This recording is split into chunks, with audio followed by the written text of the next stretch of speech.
दर्शकों नमस्कार, स्वागत है आपका इस समय बड़े ब्रॉडकास्ट पे। मैं हूं नाविका कुमार और आप जुड़ रहे हैं उस वक्त जब रुझान से अब नजारा क्या है वो पूरा क्लियर हो गया है।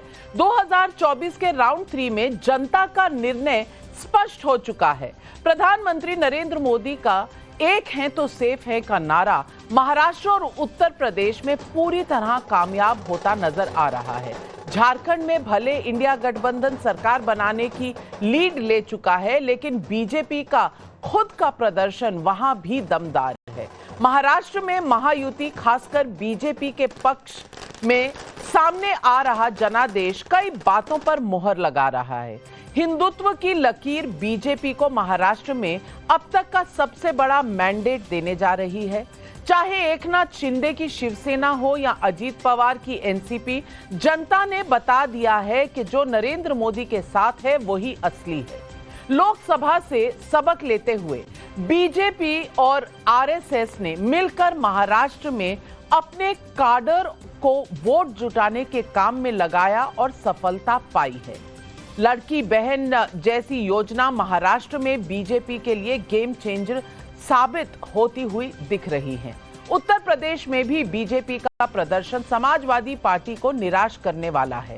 योगी आदित्यनाथ के तेवर कामयाब होते दिख रहे हैं। अखिलेश यादव ने लोकसभा नतीजों में उड़ान जो भरी थी वो शायद इस वक्त थोड़ी सी लड़खड़ाती हुई नजर आ रही है। झारखंड में आपने अपने पिता शिबू सोरेन जैसी छवि दिखा रहे हेमंत सोरेन का आदिवासी कार्ड चलता हुआ नजर आ रहा है। अगर ये कहा जाए कि वो आदिवासियों को ये समझाने में कामयाब हो गए हैं कि एक हैं तो सेफ हैं, वहां उनके लिए ये नारा इस तरह से काम कर गया तो शायद शुरुआती एनालिसिस में ये गलत नहीं होगा। हालांकि झारखंड में बीजेपी का अपना प्रदर्शन तो अच्छा है, लेकिन उनके सहयोगी कमाल नहीं दिखा पाए। वायनाड लोकसभा के उपचुनाव में प्रियंका गांधी वाड्रा आसानी से जीतती नजर आ रही हैं। लगभग 3 लाख वोटों की बढ़त भी पा चुकी हैं। बिहार विधानसभा के उपचुनाव में 4 में से 3 सीटों पर एनडीए आगे है, पर बीएसपी 1 सीट पर आगे है। पंजाब विधानसभा के उपचुनाव में 3 पर आम आदमी पार्टी आगे है, 1 पर कांग्रेस आगे है, जबकि बंगाल में सभी 6 विधानसभा सीटों पर तृणमूल कांग्रेस आगे नजर आ रही है। इस बीच जब महाराष्ट्र और यूपी के नतीजे मोदी विरोधियों को हार का सामना करा रहे हैं, तब ईवीएम पर ठीकरा फूटने के पूरे आसार नजर आ रहे हैं।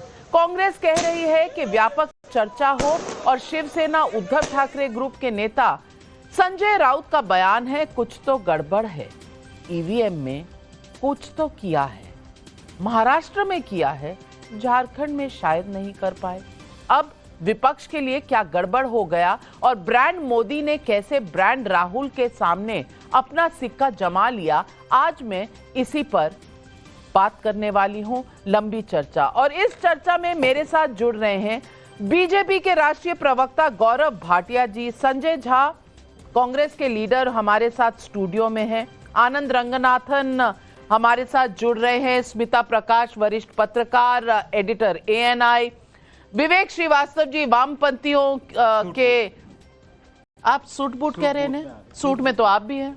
नहीं, मैं तो पहले से ही था, ये अब हुए। हाँ। अच्छा, झोला से सूट पे आ गए। ओके, तो वामपंथी सूट बूट में आ चुके हैं। और किशोर तिवारी जी मेरी बाईं तरफ बैठे हैं। उद्धव सेना के इस डेमोन्स्ट्रेशन के बाद भी आपकी जो ये मुस्कान बरकरार है, मैं इसको सलाम करती हूं।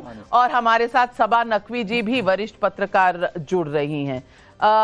सबसे पहले और अजीज खान साहब समाजवादी पार्टी के प्रवक्ता हमारे साथ इस ब्रॉडकास्ट पर जुड़ रहे हैं। हर्षवर्धन त्रिपाठी जी भी हमारे साथ हैं।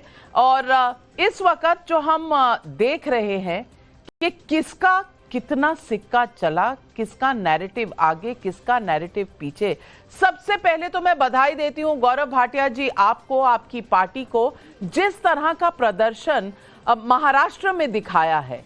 222 सीटों पर आपकी लीड्स नजर आ रही हैं और ये लीड्स उस वक्त आई हैं जब 6 पार्टियां मैदान में थी। स्ट्राइक रेट आपका 86% है, सबसे तेज, सबसे आगे। और ये किस बात की जीत है, इस पर हमें चर्चा करनी पड़ेगी, क्योंकि लोकसभा चुनाव में आप पिछड़ गए थे। कहीं ना कहीं बहुत भारी आघात हुआ था बीजेपी को। ये पिछले 4-5 महीने में ऐसा कौन सा जादू किया कि सुनामी आज बीजेपी और आपके अलायंस पार्टनर्स के नाम की चल गई?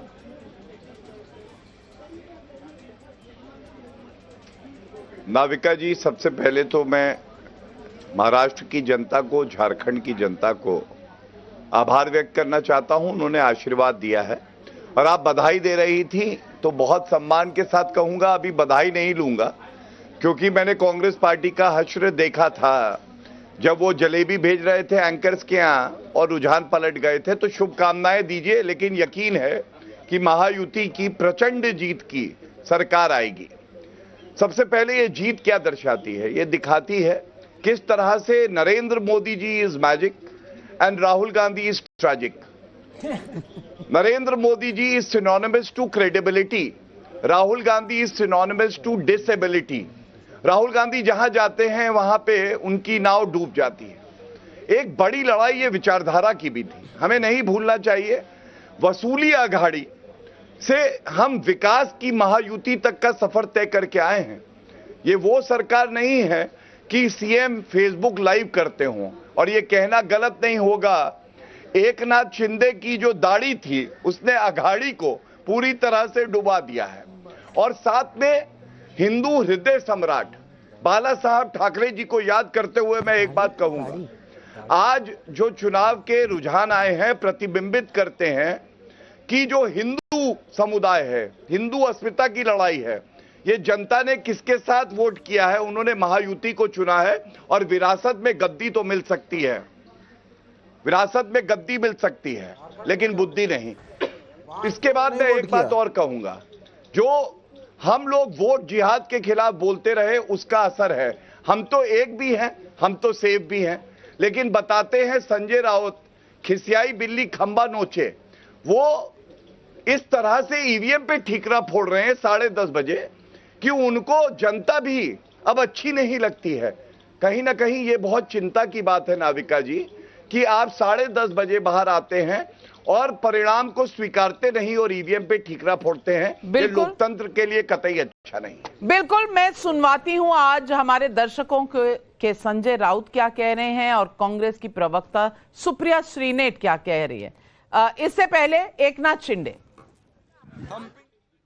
की हम्पिंग मेजॉरिटी मिळेल, खरं म्हणजे लँडस्लाइड विक्टरी अशा प्रकारचा विजय या ठिकाणी महायुतीला मिळालेला आहे। मी त्याबद्दल तमाम मतदारांचे महाराष्ट्रातल्या मनापासून अभिनंदन करतो आणि माझ्या लाडक्या बहिणी यांचं देखील मनापासून अभिनंदन करतो। लाडक्या बहिणींनी मोठ्या प्रमाणावर मतदान केलं, लाडक्या भावांनी मतदान केलं, लाडक्या शेतकऱ्यांनी मतदान केलं आणि त्याचबरोबर लाडक्या माझ्या ज्येष्ठांनी मतदान केलं। समाजातल्या प्रत्येक घटकाने या ठिकाणी भरभरून महायुतीला मतदान केलं। गेले 2-2.5 वर्ष जे महायुतीने काम केलं त्या कामाची पोचपावती या निवडणुकीमध्ये जनतेने दिली आणि म्हणून महाराष्ट्रातल्या जनतेला मी पुन्हा एकदा त्यांच्या मनापासून आभार मानतो, त्यांना मनापासून धन्यवाद देतो की पूर्णपणे जे काम आम्ही केलं 2.5 वर्षामध्ये त्याचं मोजमाप, नोंद आणि त्याची कामाची पोचपावती या महाराष्ट्रातल्या जनतेने आम्हाला दिलेली आहे। खरं म्हणजे आता आम्ही 2.5 वर्षात जे काम केलं, आता पुढच्या कार्यकाळामध्ये आमची आणखी जबाबदारी वाढली आहे आणि म्हणून जनतेला त्रिवार वंदन करतो आणि माझ्या सर्व कार्यकर्त्यांना देखील महायुतीच्या मनापासून धन्यवाद देतो। महायुतीचे सर्व कार्यकर्ते मनापासून काम करत होते आणि म्हणूनच हा विजय, एवढा मोठा विजय मिळतोय। मी माझ्या ठाणे मतदारसंघातल्या कोपरी-पाच पकाडी मतदारसंघातले देखील मतदारांना धन्यवाद देतो की खूप मोठ्या लीडने, मार्जिनने त्यांनी मला विजयी करण्याचं काम करतायत। आणि त्यामुळे मी पुन्हा एकदा सगळ्यांना मनापासून खूप खूप शुभेच्छा, मनापासून सगळ्यांचं, सर्व मतदारांचं मनापासून अभिनंदन। आज मैं महाराष्ट्र के तमाम मतदाताओं को बहुत बहुत धन्यवाद देता हूँ, उनका अभिनंदन करता हूँ, क्योंकि ये विक्ट्री जो है ये लैंडस्लाइड विक्ट्री है। ये मैंने कहा था कि महायुति को थम्पिंग मेजोरिटी मिलेगी, और इसीलिए मैं तमाम मतदाता जो है, मेरी लाडली बहनाओं को मैं धन्यवाद देता हूँ, लाडले किसानों को मैं धन्यवाद देता हूँ, और लाडले हमारे भाई हैं, लाडले सीनियर सिटीजन हैं, सभी वर्ग जो है, सभी वर्ग को मैं धन्यवाद देता हूँ कि उन्होंने ऐसी विजयश्री प्राप्त कर दी है कि न भूतो न भविष्य तो ऐसी विक्ट्री जो इस बार मिली है, जो 2-2.5 साल हमारी महायुति ने काम किया है। ये महायुति ने जो काम किया है, उसके काम के ऊपर ये जनता ने शिक्कामोर्तब किया है, काम को तवज्जो दिया है, प्राथमिकता दी है, और इसीलिए महायुति को इतनी बड़ी जीत हासिल हुई है। इसलिए मैं महायुति के पूरे महाराष्ट्र की जनता को तो धन्यवाद देता ही हूँ, उनका स्वागत करता हूँ, लेकिन महायुति के सभी कार्यकर्ताओं को भी धन्यवाद देता हूँ। उन्होंने जो काम किया है, बहुत ही बढ़िया काम किया है, और इस चुनाव में हमारे महायुति को जिताया है। इसलिए Eknath Shinde they are declaring बिल्कुल उन्होंने कह दिया कि जीत गए, लैंडस्लाइड विक्ट्री हो गई। लेकिन विक्ट्री से ज्यादा संजय झा जी आप मुस्कुरा रहे हैं, मैं रिकॉर्ड पर डालना चाहती हूं कि ये 156वीं ऐसी इलेक्शन है जो आपने गलत आंकी थी। तो आपका 156 का जो ये आंकड़ा है, इस पर आप क्या कहना चाहेंगे? क्योंकि आपने बहुत देर तक हमें कहा कि अभी रुको, अभी बदल जाएगा, कुछ बदला नहीं, हुआ वही जो हर बार होता है, ईवीएम को 2-4 गालियां और पड़ी। नहीं, देखिए नाविका जी, झारखंड में तो मैं सही हुआ, तेलंगाना में भी सही था, अच्छा। हिमाचल में भी सही था, कर्नाटक में भी सही था। तो देखिए, लेकिन एक बात जरूर है कि बहुत ही निराशाजनक नतीजे हैं। मुझे तो विश्वास भी नहीं आ रहा है, सच कहिए तो, क्योंकि 6 महीने पहले इंडिया अलायंस को 31 सीटें मिली थी, मतलब लोकसभा में 65% सीट्स इंडिया अलायंस ने जीती थी, और 5 महीने के बाद अब आप ये हाल देखिए कि 20% के असेंबली सीट्स नहीं आ रहे हैं।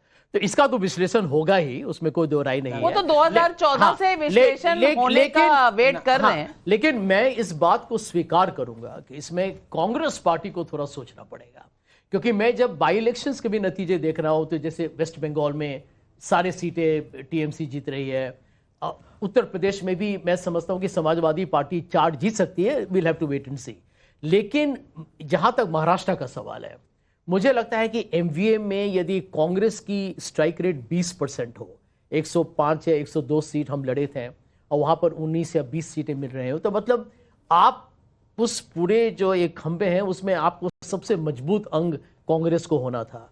कांग्रेस की कमजोरी के कारण मैं समझता हूं कि एमवीए का बहुत बुरा नुकसान। और झारखंड में भी आप सेलिब्रेट कर रहे हैं, लेकिन झारखंड में जेएमएम जिता रही है आपको, कांग्रेस का विशेष कोई योगदान नहीं है। देखिए जब गठबंधन होता है, एक मिनट, जब गठबंधन होता है तो उसमें किसी का योगदान कम ज्यादा होता है, वो बात दूसरी बात है। लेकिन जम्मू कश्मीर में और झारखंड में इस बात को मानना पड़ेगा कि गठबंधन सफल रहा है। कांग्रेस 15 पर, जेएमएम 29 पर झारखंड में, और यहां महाराष्ट्र में 20% की भी स्ट्राइक रेट नहीं। आनंद रंगनाथ। नहीं, देखिए मैं फिर भी Sanjay Jha, I commiserate with him and he is been very fair in accepting this very gracefully. अगर काश मेरे कॉमरेड मित्र अगर उतने ही ग्रेसफुल होते विवेक जी, मैं उन पे बाद में आऊंगा।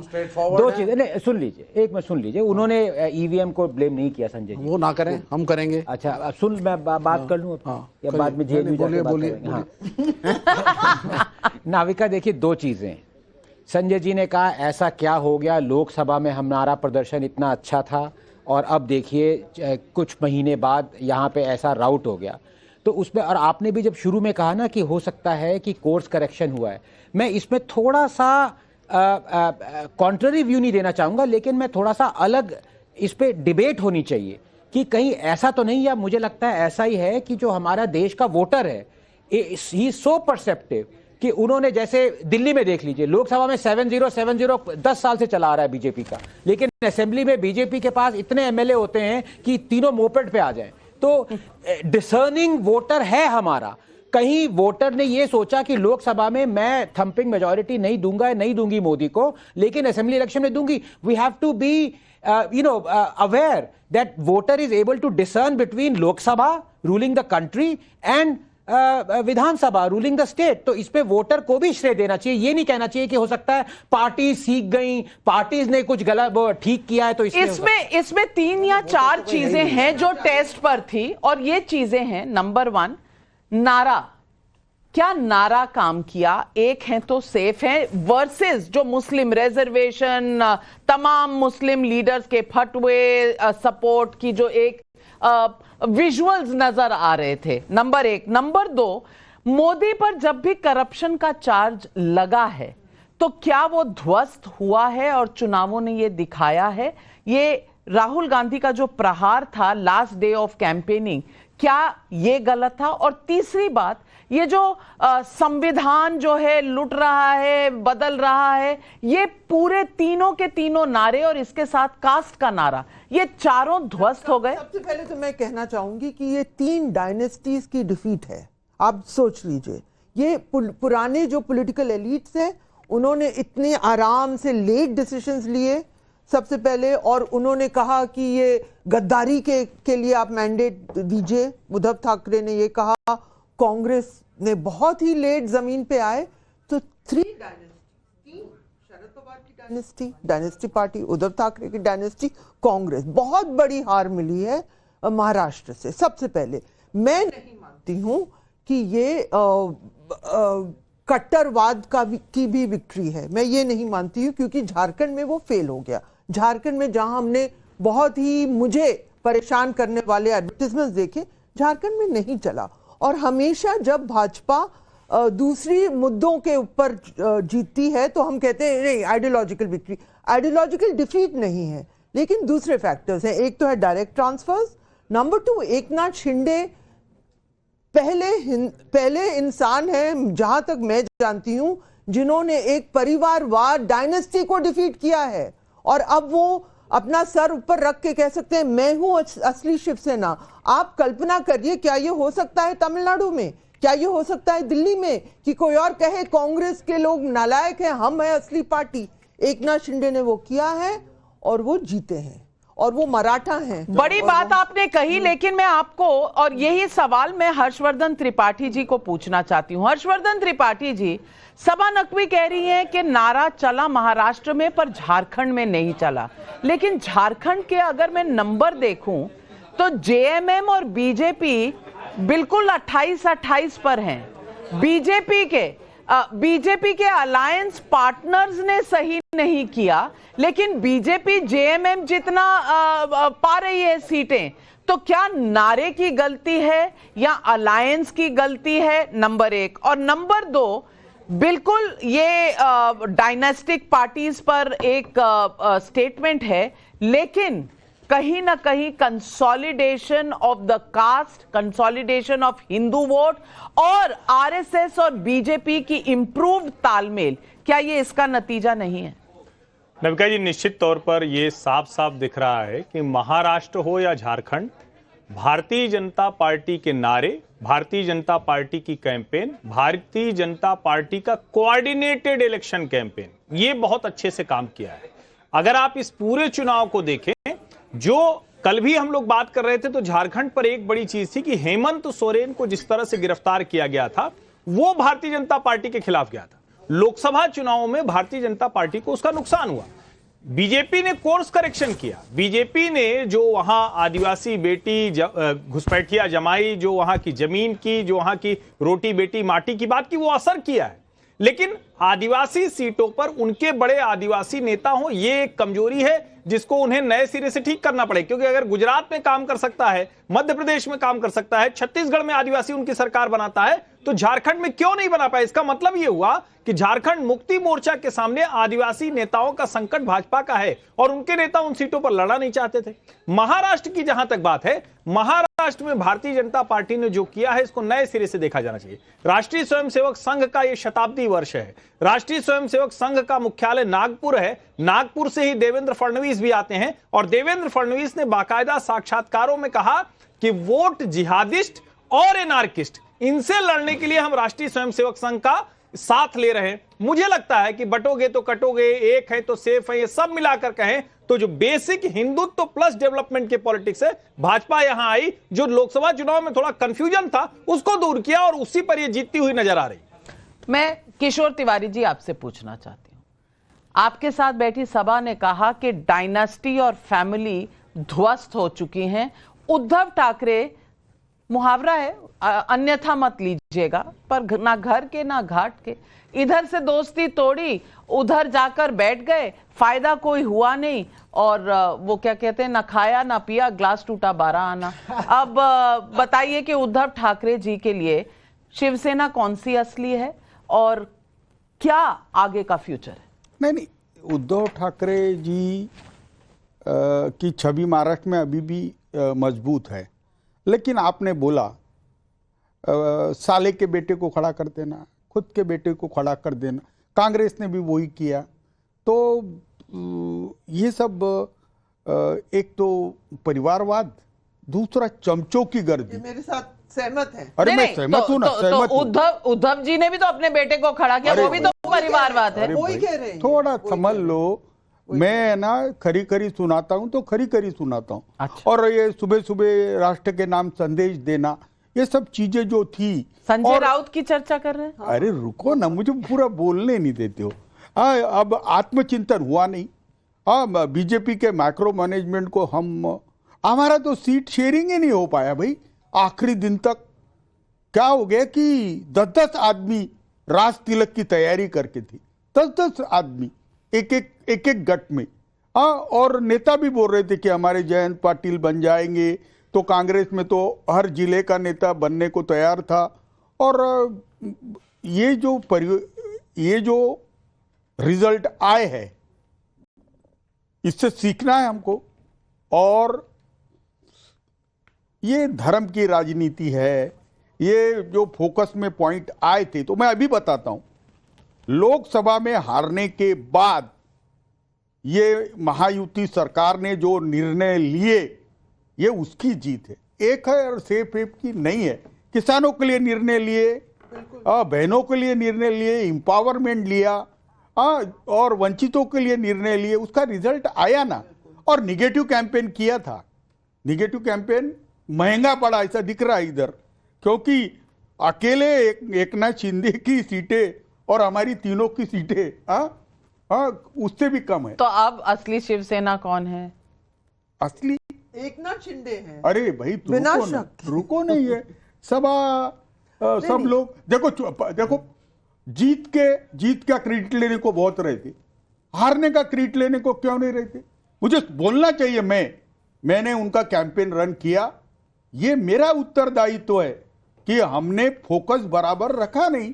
देखिए 24 घंटा इलेक्शन के मूड में बीजेपी रहती है। आप लोग ने तो चार्टर प्लेन बुक कर लिए थे, उसका क्या होगा? आप लोग यानी हमने कहां बुक किए थे? कांग्रेस वालों ने किए थे। ये दूसरी बार हुआ उनका चार्टर प्लेन का। ये चार्टर प्लेन का दूसरी बार, वो जलेबी भी दूसरी बार। अब जलेबी तो बीजेपी के ऑफिस में थी। मैं एक बात बोल रहा हूं, महाराष्ट्र में सकारात्मक राजनीति को स्कोप है। और मैं जो सुन रहे मेरे को, हमारे परास्त नेता और परास्त कार्यकर्ता, उन्होंने समझना चाहिए कि हमें पॉजिटिवली विपक्ष की भूमिका में काम करना है।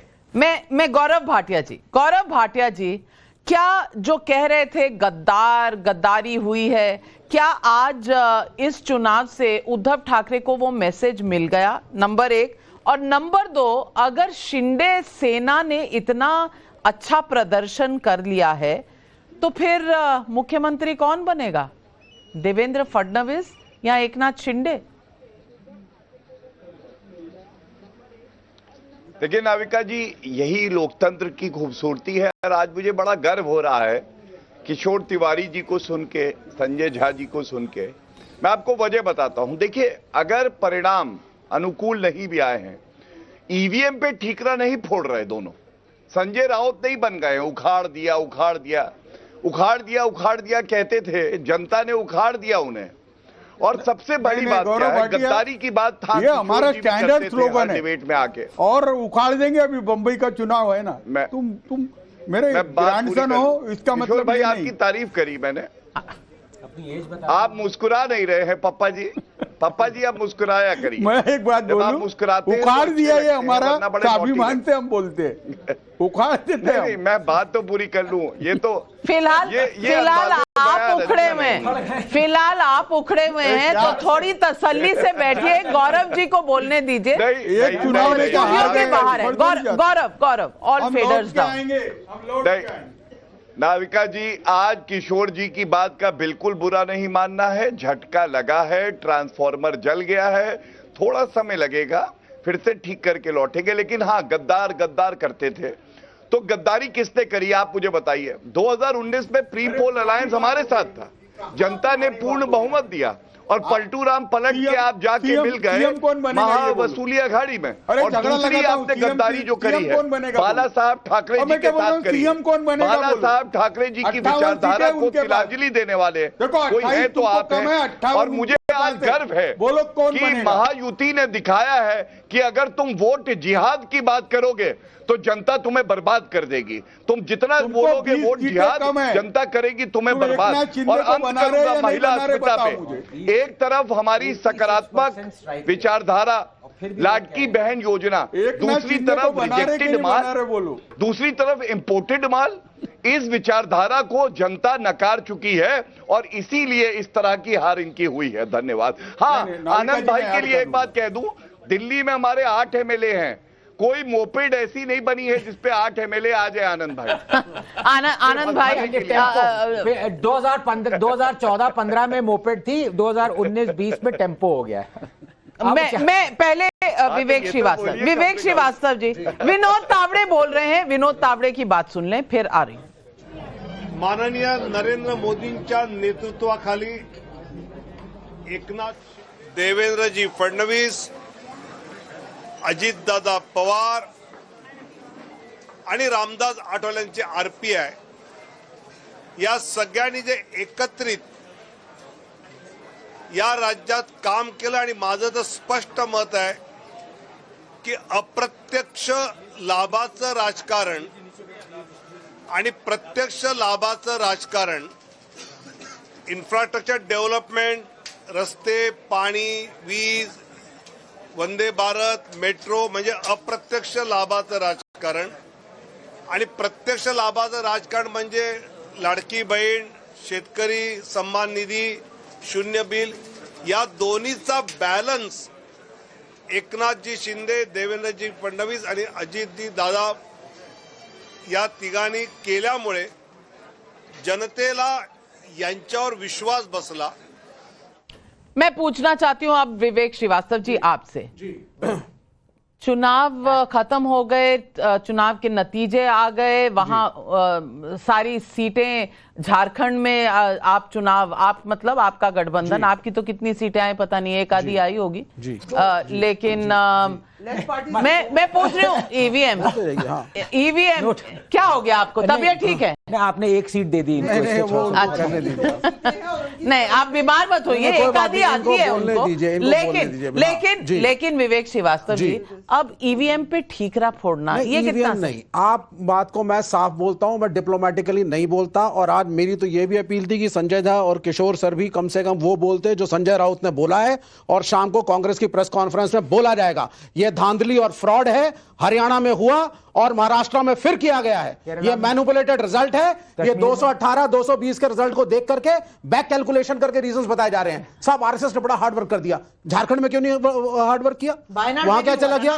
व्हाटएवर इट इज, ये this result is not realistic, it is wrong और ये लोकतंत्र की हत्या है और अपोजिशन पार्टीज को यूनाइट होकर के इसके खिलाफ एक्शन लेना चाहिए। कर लीजिए ना, किसी ने आपको यूनाइट करने से रोका है? और सुन लीजिए, आपको किसी ने यूनाइट होने से रोका है? 4 लोगों ने हरियाणा के जब वापस रिकाउंटिंग के लिए वीवीपैट से मिलाओ ईवीएम को इलेक्शन कमीशन के अंदर पैसे भर करके दुआई दी है। 8 दिन के दिन के अंदर रिजल्ट बताना चाहिए था, 1.5 महीना हो चुका है। This is the fraud that is going on and no diplomacy. Sanjay Rao भाई ये गलत किया है और ये कॉर्नर कर रहे हैं। ये चाहता नहीं आप साथ दे रहे हैं, आप साथ दे रहे हैं नाविका जी, साथ दे रहे हैं, हाँ या ना? नहीं नाविका जी, देखिए हर व्यक्ति का एक नजरिया है, उसको इज्जत करना चाहिए। मैं समझता हूं कि इस वक्त आपके साथ इस स्टूडियो में मैं बैठा हूं, मैं प्रजातंत्र का एक तरीके से सिपाही हूं, मैं जो भी नतीजे हैं उसको मैं स्वीकार कर रहा हूं। लेकिन यदि हमारे भाई को शंका है या उनको विश्वास नहीं है तो उनका भी ये हक है कि वो कहे कि इसकी छानबीन होनी चाहिए। मैं स्मिता प्रकाश, ये इलेक्शन डिनायर में से एक हैं कि जो रिजल्ट्स आता है उसको मैं स्वीकार नहीं करता। ठीक है, आप गलत रिजल्ट नहीं करूंगा, ठीक है, हाँ यस, क्योंकि एक लॉजिक होती है। आपने जिस सेफोलॉजिस्ट को कल बुलाया था उसने भी एक कहा, सबने एक कहा ये गलत रिजल्ट है। हरियाणा के अंदर जब बैलेट बॉक्सेस की काउंटिंग थी अलग रिजल्ट था, ईवीएम रिजल्ट बदला गया। दोनों जगह बदला गया। मैं महिलाओं के हक के लिए लड़ रही हूँ। स्मिता जी आप बोलें। महिलाएं जो है फिर अल्टीमेटली वो वोट बॉक्स में जाके वोट देती हैं, उसके बाद ही आप जैसे लोगों को ना इलेक्शन जीत पाते हैं ना आपका कोई वजूद रहता है। You have seen what has happened with Ladki Bahin Yojana जो वहां पे हुआ है। Navika, what I want to say is कि जब ऐसे इलेक्शन रिजल्ट्स आते हैं बार बार, जब कांग्रेस इसको देखती है, चिंतन मंथन तो होता ही नहीं है। अगर होता तो फिर वो देखते कि 2024 के जो पार्लियामेंट्री इलेक्शंस हैं वहां पर महाराष्ट्र में उनका शानदार प्रदर्शन रहा कांग्रेस का। तो जब एमवीए के जो सीट डिस्ट्रीब्यूशन हो रही थी, they should have asked for more seats, लेकिन उन्होंने वो कोशिश की ही नहीं। उन्होंने पूरा जो जिम्मा है वो, can I just complete? Either you speak और I will speak. You please go ahead and speak. No, you please go ahead and speak. इन्होंने पहले ही डिसाइड कर लिया। विवेक श्रीवास्तव जी वो बोल रही है, उसके बाद काउंटर करिएगा। मैं आवाज ऊंची करके आपसे ऊंचा नहीं बोल सकती हूँ। आप या तो मुझे बोलने नहीं, स्मिता जी आप बोलिए। विवेक श्रीवास्तव, आपके रोने से चिल्लाने से नंबर नहीं बदलेगा। हाँ, मैं काउंटर करने दूंगी। दूसरी बात जो थी वो इट वाज अबाउट वंशवाद एंड परिवारवाद। इस पर मैं बोलना चाहती हूँ ये कभी खत्म नहीं होने वाला हमारे देश में। अगर आप देखते हैं एनसीपी में अभी भी परिवारवाद ही है, अजीत पवार ही जीते हैं। अगर आप झारखंड में देखें तो Hemant Soren, again you are seeing वंशवाद परिवारवाद, वो भी शिबू सोरेन की लेगेसी है, ये खत्म नहीं होने वाली। हाँ, आप अगर देखते हैं कि आदित्य ठाकरे, वहां पर भी आदित्य ठाकरे ही लीड करेंगे, it is not going to end out there. ठीक है, वहां पर अगर महायुति जीती है और शिंदे जी अगर फिर से चीफ मिनिस्टर बनते हैं, that's a different matter all together. लेकिन लेगेसी ऑफ बाल Thackeray will continue with that, Uddhav Thackeray, Uddhav से आदित्य, और अगर आप झारखंड में देखें शिबू सोरेन से लेके नीचे, तो ये बदलने वाला नहीं है। अब कांग्रेस में देखिए राहुल गांधी क्या चिंतन मंथन करके कहेंगे कि मेरी गलती है कि मैंने उठाया था कि संविधान खतरे में है, कभी नहीं मानेंगे। वायनाड में आप देख रहे हैं कि प्रियंका गांधी जीत रही है। तो ना वंशवाद खत्म होने वाला है, ना परिवारवाद खत्म होने वाला है इस इलेक्शन को लेकर। अगर दिल्ली इलेक्शन में अलग बात है कि क्या होता है वहां पर, so that will be interesting to see, क्योंकि वहां पर ना तो परिवारवाद दिख रहा है ना वंशवाद दिख रहा है। So I will be interested to see कि इसके बाद जो मंथन होगा, चाहे बीजेपी में, कि झारखंड में क्यों इतने बुरे नतीजे आए, और अगर वहां आप देख रहे हैं कि वहां पर भी मोदी जी हो, अमित शाह हो, योगी हो, हिमंता बिस्वा शर्मा हो, शिवराज चौहान, सबने इतना कैंपेन किया, इसके बावजूद झारखंड में बीजेपी के प्रदर्शन अच्छा नहीं। बीजेपी, मैं स्मिता जी आपको करेक्ट करना चाहूंगी, क्योंकि अगर हम झारखंड के ब्रेकअप देखें पार्टीज का, तो बीजेपी जेएमएम से आगे है। उनके अलायंस पार्टनर्स की performance up to the mark नहीं रही है। एक तो ये चीज वहां देखने की है।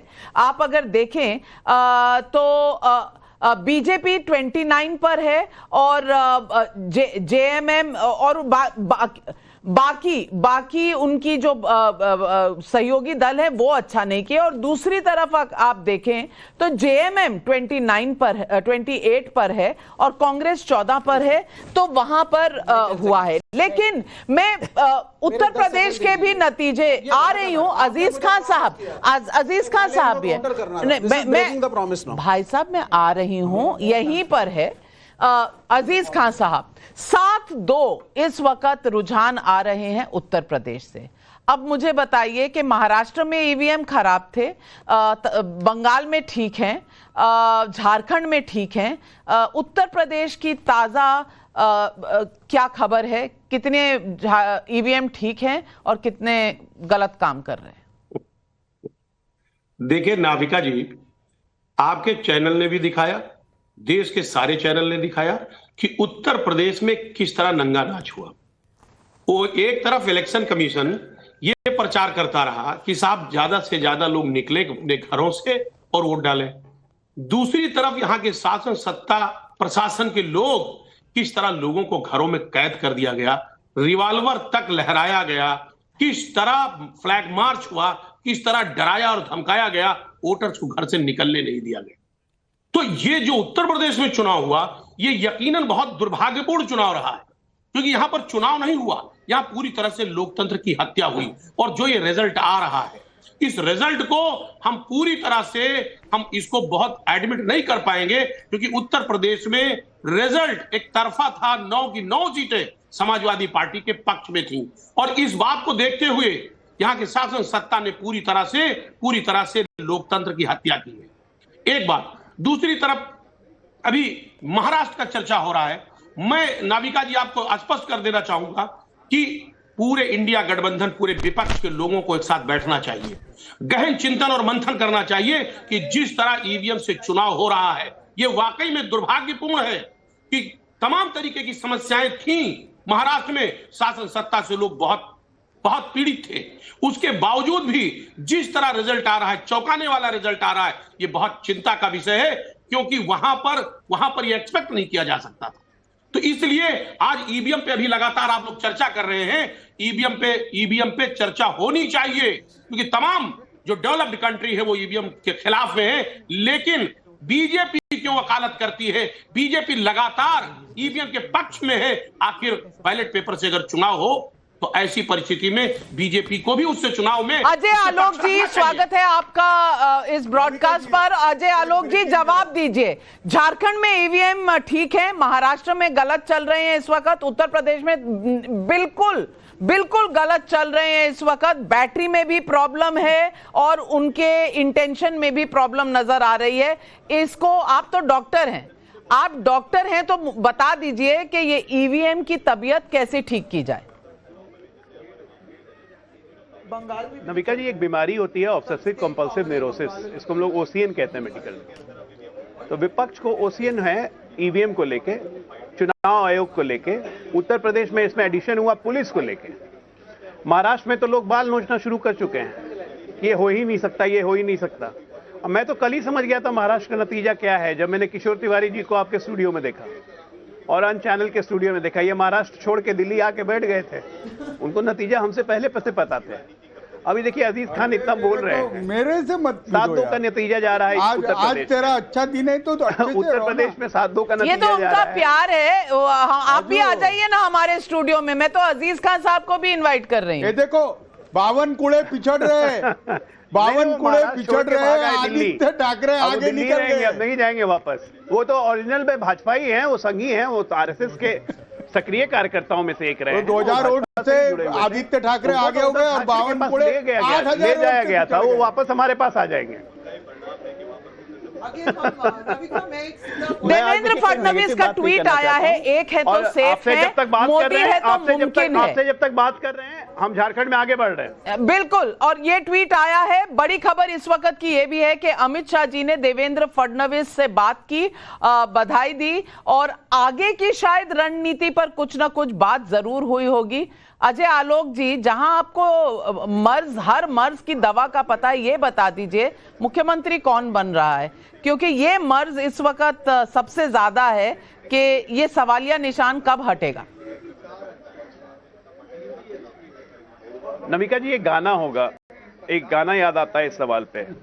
वो गाना था ना, इश्क और प्यार का मजा लीजिए, थोड़ा इंतजार का मजा लीजिए। बस थोड़ा इंतजार का मजा लीजिए। हम तो महाराष्ट्र के इस अद्भुत मैंडेट का मजा ले रहे हैं। 221 पिछले 45 वर्षों में ऐसा मैंडेट महाराष्ट्र ने नहीं दिया, अभी उसका मजा लेते हैं ना। मुख्यमंत्री का फैसला एक बार नतीजे क्रिस्टलाइज करेंगे। एकनाथ शिंदे भी कह चुके हैं, जिस तरह से चुनाव लड़े हैं उस तरह से मुख्यमंत्री चुन लेंगे। नहीं, इंतजार का मजा ले लेंगे, लेकिन मजा बाकी लोग भी ले रहे हैं ना। अजीत पवार गुट के लोग कह रहे हैं उनका मुख्यमंत्री होगा, शिंदे सेना गुट के लोग कह रहे हैं उनका मुख्यमंत्री होगा। तो अभी मुझे इश्क थोड़ा कम नजर आ रहा है और इंतजार ज्यादा। हमारे में इश्क बहुत है और हम इंतजार भी करेंगे। कल सब फैसला हो जाएगा, आपके सामने सब कुछ आ जाएगा। हम तो अभी, आपको याद होगा 2 दिन पहले आपकी डिबेट पे मैंने बोला था कि क्या पता बीजेपी अकेले अपने दम पे 135 ले आए। तो अभी तो हम उसके तरफ भी वेट कर रहे हैं, क्योंकि जब क्रिस्टलाइज करना शुरू करता है तो फिर सब कुछ, जब वेव लौटती है ना सुनामी की, तो सब कुछ अपने साथ बहा के ले जाती है। तो देखिए, हो सकता है बीजेपी अकेले 135 140 आ जाए। किशोर तिवारी जी जब तब पक्का भारतीय जनता पार्टी में कल तक आ जाएंगे। आपका स्वागत है किशोर जी, आप पुराने भाजपा ही वापस आइए। अच्छा, आप जा रहे हैं क्या? इनविटेशन आ चुका है, उद्धव ठाकरे जी जा रहे हैं क्या बोरी बिस्तरा बांध के? नहीं, मैं किसान नेता हूँ और किसानों में एक बात मैं बता रहा हूँ, खत्म करता हूँ। विवेक श्रीवास्तव, मैंने हमेशा बोला है कि 23 तारीख को महाराष्ट्र की राजनीति में कुछ हो चाहे नहीं हो, एक चीज जरूर होगा। वो शूटिंग स्टार रात में हम लोग देखते हैं ना, तारा टूट के गिरा अचानक, तो लोग कहते हैं कि अपनी विश मनाओ, लेकिन वो तारा फिर दोबारा कभी दिखता नहीं है। तो महाराष्ट्र की राजनीति का टूटता हुआ तारा Uddhav Thackeray proven, hence proved, apostrophe लगा के जो लोग मैच में करते थे। जवाब दीजिए। देखो अजय आलोक जी, टूटता हुआ तारा नहीं, मैं बीजेपी में था और अटल जी और 2 ही लोग चुन के आए, तब उनके साथ रहा, संघर्ष में रहा, 14 में मोदी जी के साथ रहा, 19 में रहा। तो पार्टियां में पराजय होते हैं, कार्यकर्ता नेता छोड़ के जाते हैं, तो चलता है।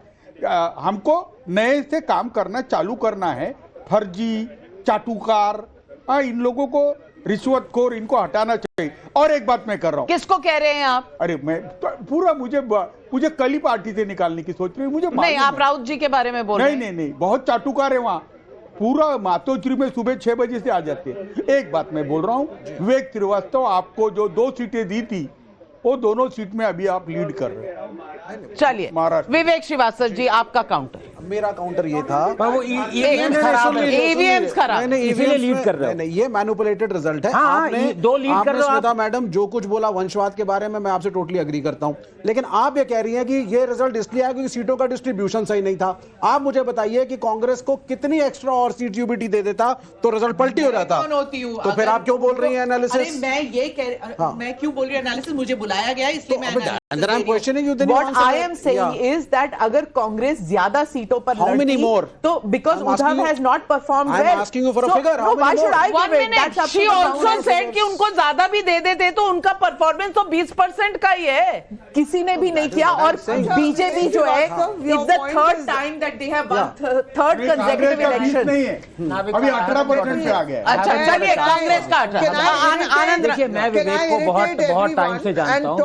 मैं विवेक की यूनिवर्सिटी से, या 1 सेकंड, सो मैं बता रही हूँ है इनका कि ये जब भी जीतते हैं इलेक्शन तब ईवीएम की प्रॉब्लम नहीं होती। केरला में इनकी गवर्नमेंट है, सिर्फ केरला में है, और जेएनयू में है, और मीडिया में है। ये 3 जगह हैं, तीनों जगह मीडिया में आप हमको हुए हैं ना। अच्छा, चलो तो बोलो, पॉइंट तो बोलो। इनका पॉइंट ये है कि जहां जहां ये जीते, जहां जहां इनके अलायंस पार्टनर जीते, जहां जहां ये लीड करें, वहां ईवीएम में कोई प्रॉब्लम नहीं है। लेकिन जहां जहां ये हारें, आपके इंटरेस्ट का कुछ कह दूं, आप लोग सब यहाँ वामपंथी जैसे कोई मजाक है, 1-2 सीटें मिलती हैं, आप उनका स्ट्राइक रेट देखिए, बहुत महाराष्ट्र में और झारखंड में। माले लड़ी है, माले का शायद 3 सीटों पे। आप मुझे बता दीजिए, क्योंकि ये लोग बिल्कुल, अब इसमें महाराष्ट्र जैसे स्टेट में प्रॉब्लम ये रहता है कि सबके पास इतना धन होता है, और कुछ लोग, चाहे आपको वो पसंद हो या ना पसंद, ये जमीनी काम कम बजट से, जमीन से उभर के काम करते हैं।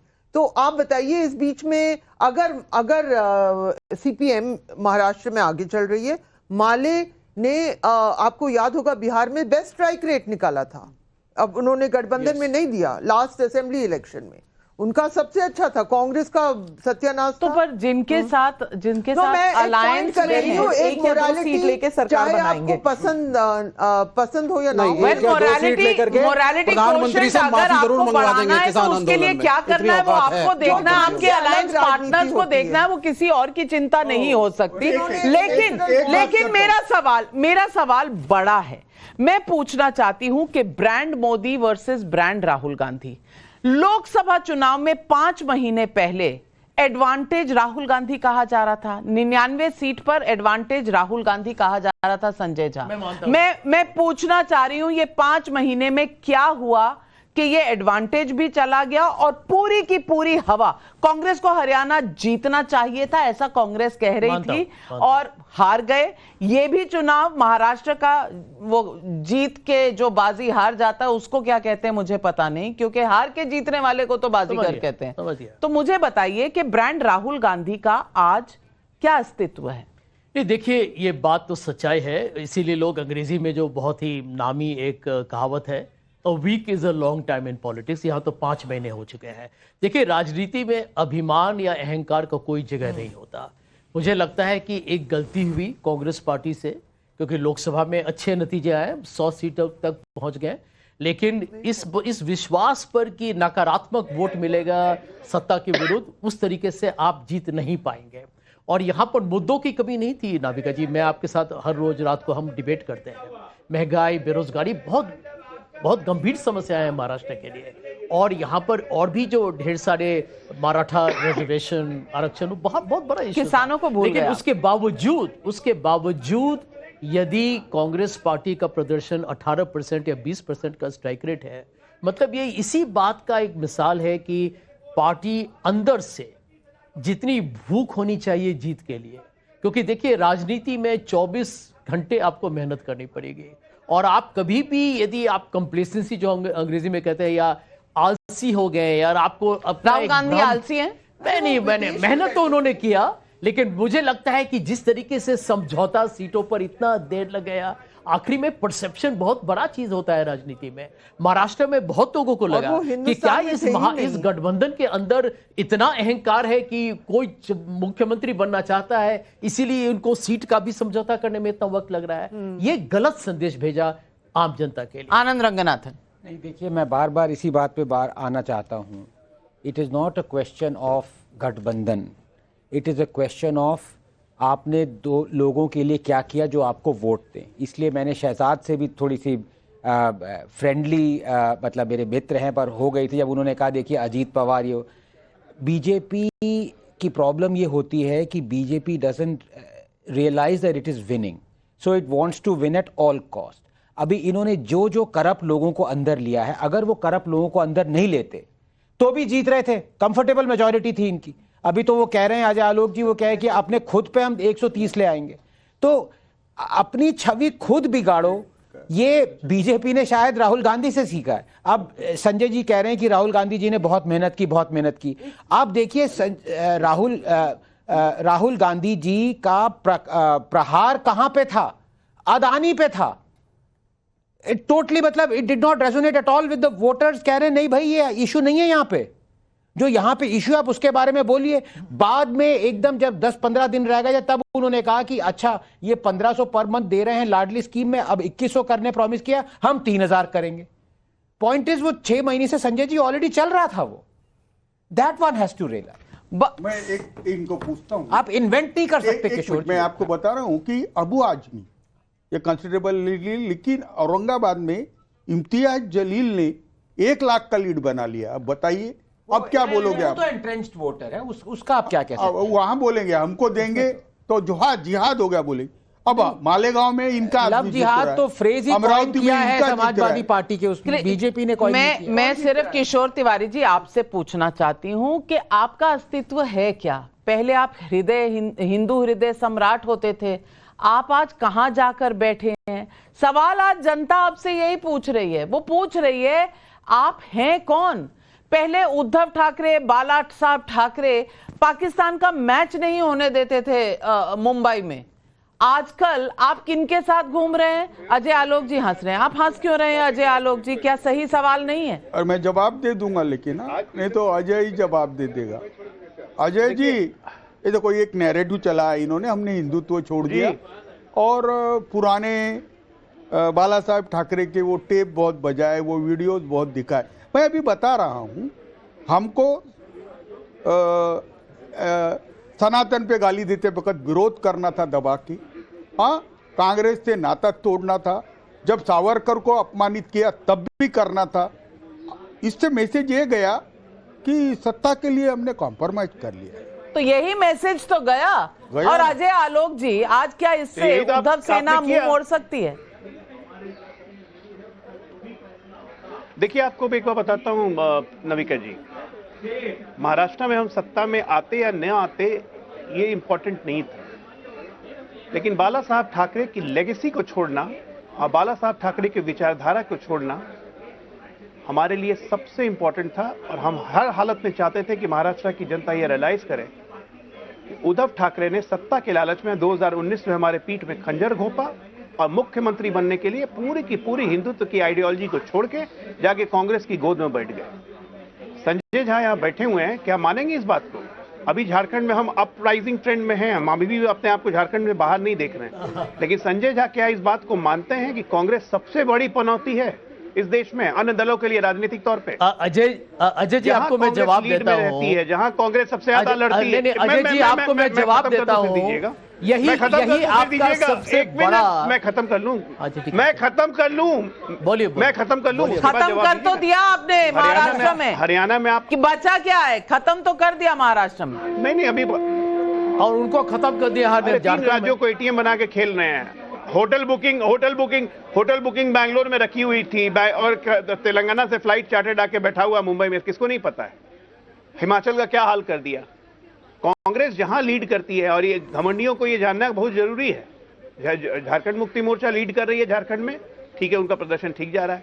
बिहार में आरजेडी लीड करती है, प्रदर्शन ठीक जाता है। डाउन कहां होता है? कांग्रेस के कारण। जहां जहां कांग्रेस लीडिंग फैक्टर में रहती है वहां कांग्रेस पनौती है। ये रीजनल दलों को सीखना चाहिए। भारतीय जनता पार्टी से तो लड़ना ही है। ये सवाल सही है। जिस राहुल गांधी ने प्रधानमंत्री नरेंद्र मोदी को पनौती बोला था, आज दुनिया मुड़कर कांग्रेस को पनौती कह रही है। देखिए, मैंने तो इस बात को स्वीकार किया है कि जहां पर कांग्रेस पार्टी को हैवी लिफ्टिंग करने की जरूरत होती है, वहां पर कांग्रेस की खामियां दुनिया देख रही है। और इस पर कांग्रेस पार्टी यदि चिंतन बैठन करके उसका समाधान नहीं ढूंढेगी तो मैं समझता हूं कि भाजपा के लिए जीतना आसान हो जाएगा। महाराष्ट्र एक बहुत अच्छा उदाहरण है हमारे सामने, नविका जी। लेकिन और हरियाणा, मैं अजय जी को इतना लेकिन जरूर बताना चाहूंगा कि कम से कम इतना तो आप में भी, आपके पास जमीर भी है, सच्चाई भी है, आंकड़े भी हैं, कम से कम तो कि आप झारखंड में आप हार चुके हैं और आप हार रहे हैं, और इसके लिए आपने गठबंधन को आप भी कुछ धन्यवाद दे सकते हैं। बिल्कुल, इस वक्त हम ये कह सकते हैं कि एक है तो सेफ है का नारा रंग लाया है। हम ये भी कह सकते हैं कि महाराष्ट्र में कांग्रेस पार्टी लेकर डूबी उद्धव और शरद पवार के गठबंधन को शिंदे सेना अकेले अपने बलबूते पे पूरी महाराष्ट्र विकास आघाड़ी से ज्यादा नंबर लेकर आई है। ये सत्य है और ये सबके सामने है। लेकिन वही पुराना राग कि ईवीएम खराब हैं, गलत हैं, जबकि झारखंड में इंडिया गठबंधन जेएमएम के अच्छे परफॉर्मेंस के बलबूते पर आगे चल रही है और कंसोलिडेट कर रही है अपनी जगह। उत्तर प्रदेश में भी ईवीएम खराब है, पुलिस खराब है, इलेक्शन कमीशन खराब है, क्योंकि 7-2 के रुझान आ रहे हैं उत्तर प्रदेश से। एक हैं तो सेफ हैं कि जीत हुई, बटेंगे तो कटेंगे, मैसेज पहुंच गया। आज सवाल पब्लिक यही पूछ रही है।